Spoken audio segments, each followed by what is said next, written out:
Sanskriti Sansthan. Today I will tell you 10 qualities of every Indian classical dancer.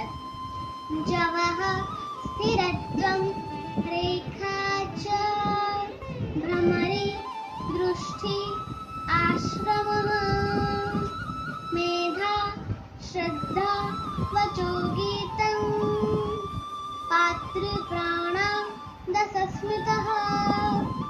It means every Indian classical dancer should have these 10 qualities such as agility,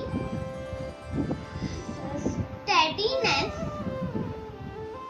line, circular movements, expressive eyes, perseverance, intelligence, devotion, speech and music sense.